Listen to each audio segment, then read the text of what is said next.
All right. I absolutely love this lick. This is a turnaround lick from Joe Henderson on a tune called Hocus-Pocus, which is an original by Lee Morgan off of the Sidewinder album. Incredible album if you haven't checked it out. And particularly that song is one of my all-time favorite Joe Henderson solos.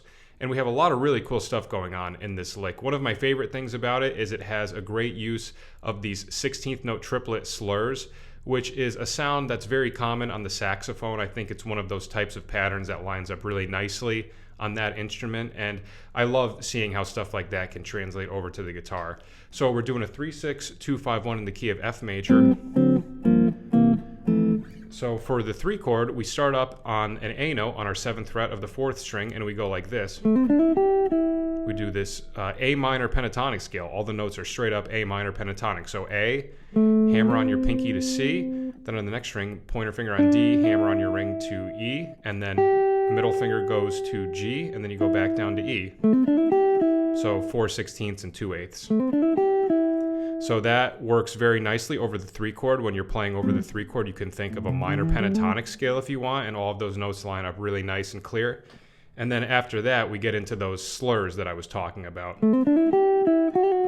So then right there would be the start of the D7 chord, and what he does is we have our pointer finger on F sharp on the 2nd string, so he's starting on the 3rd of the D7, and then you do a quick hammer on to G with your middle, and then pull back off, and then your middle finger goes to E flat on the 3rd string. Very cool sound. So it intervallically against D, that'd be 3, 4, 3, flat 9. So now we have, okay, now we do another slur, another 16th note triplet slur, and this one is interesting because it's still over the D7 tonality, but it's got one note that makes it a little bit unique and kind of out of the ordinary, not something you would typically see over a D7 tonality. So the arpeggio we do here is we put our pointer finger on B flat, hammer on to B with your middle finger, pull back off to B flat, then middle finger goes to F sharp, ring finger goes to E flat, and pointer finger goes to C. Okay. So if we looked at just the bottom part, that makes sense in relation to D7, right? It's the 3rd, the flat 9, and the flat 7. And even the first note makes sense because it's the sharp 5. But that second note is really what makes it interesting, that B natural. Because normally if you're thinking D altered, right, you would have B flat and C, the sharp 5 and the flatted 7th. But he goes from the sharp 5, instead of doing the flatted 7th, he does the natural 6 or natural 13, whatever you prefer to call it. So to me, that makes it sound even cooler. So instead of going, he goes, right, that half step really makes the line pop. Okay, and then right here, we keep that motif going, that 16th note triplet motif over the G minor chord, and he's doing a couple of interesting note choices over here too. So now after that, our pointer finger will go to A on the 1st string, hammer on to B with your ring and pull back off. Then middle finger goes to F, ring to D, and then pointer on C. Now that one is interesting because if you notice it has a B natural as opposed to a B flat. So he's actually turning the G7 into, or the G minor 7 into G dominant 7. So that is something that you can always do too when you're playing over a 2-5-1. If you want to get some more sounds at your disposal, you can think of the 2 chord as dominant as opposed to minor 7, and you get these really interesting new tonalities that you can experiment with. Joe Pass would do stuff like that a lot. Very common. So right there, intervallically, it's against G. We have 2, major 3, 2, flat 7, 5, and then 4. Really cool sound. So now we have. All right, now this last part is an amazing substitution. So he goes this quintuplet. So I'll show you the line, then I'll explain what's going on there. So pointer finger on G sharp, hammer on to B with your pinky, pull back off. Middle finger goes to E, and then ring finger on D flat, pull off to C. Okay?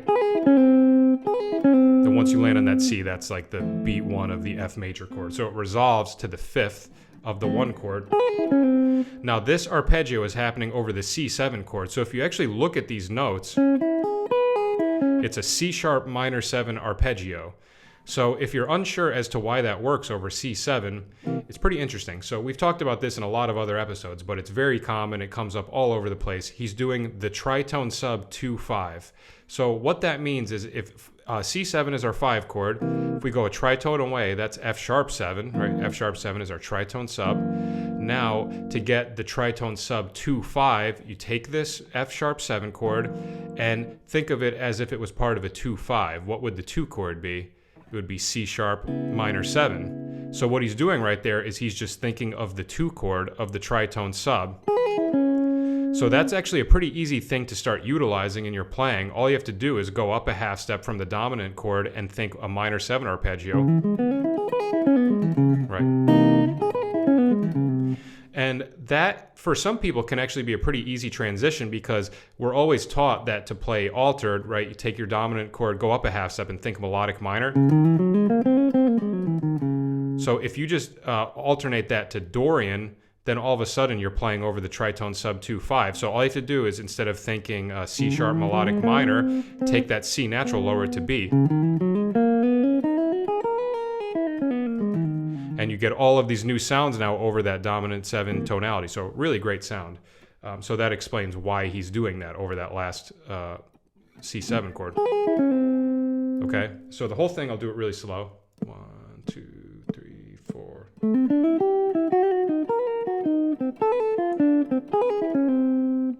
2, 3, 4. 1,